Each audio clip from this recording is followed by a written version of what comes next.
À quoi devrait s'attendre une femme qui veut joindre le domaine de l'automobile? Ben, plein d'opportunités. Depuis plusieurs années, les statistiques le montrent.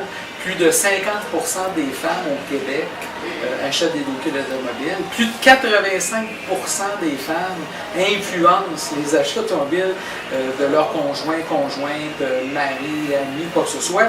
Donc, moi, ce que je dis, c'est qu'il y a énormément de place pour les femmes dans cette industrie-là. Même, je dirais même qu'elles ont un avantage parce que justement, souvent, ce sont des gens qui ont plus d'écoute pour aider les gens.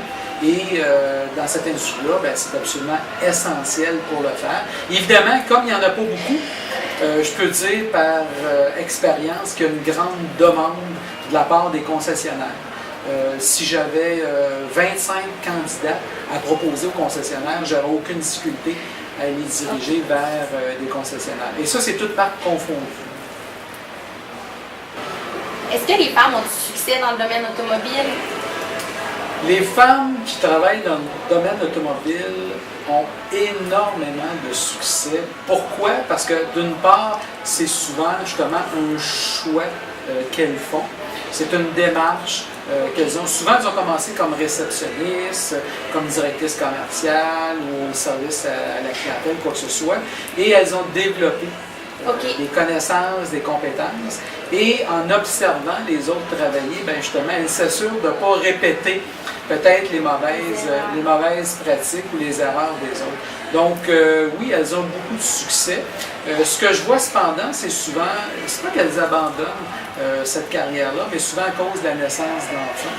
Elles vont ralentir, mais lorsqu'elles reviennent, elles ont toujours autant de succès.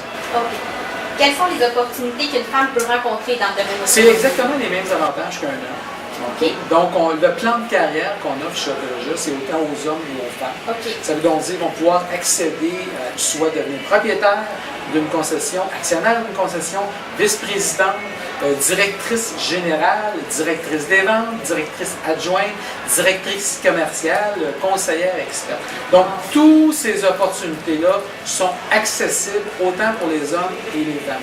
Je vous dirais qu'en général, les femmes souvent ont plus de discipline, dans le sens que si une femme décide ou désire devenir présidente, vice-présidente, ces choses-là, je vous dirais que la tendance serait que souvent ils vont y accéder peut-être plus rapidement à cause de cette rigueur et de cette volonté de vouloir justement atteindre ces objectifs. Quels sont les avantages d'avoir une femme conseillère dans sa concession?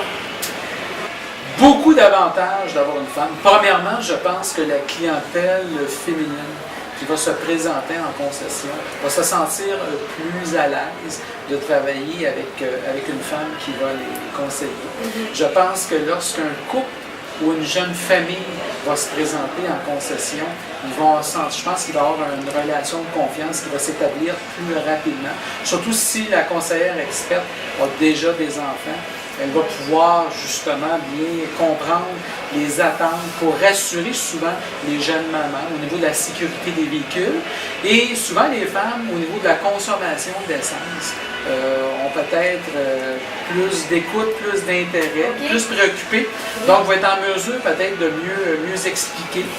Et je vous dirais que la présence d'une femme va peut-être permettre aux hommes qui sont présents dans la concession de développer des aptitudes qu'ils n'avaient pas, parce que quand ils vont voir ou qu'ils vont observer le travail de nos conseillères expertes, je pense qu'ils vont probablement prendre note de techniques qu'on aura transmises durant la formation.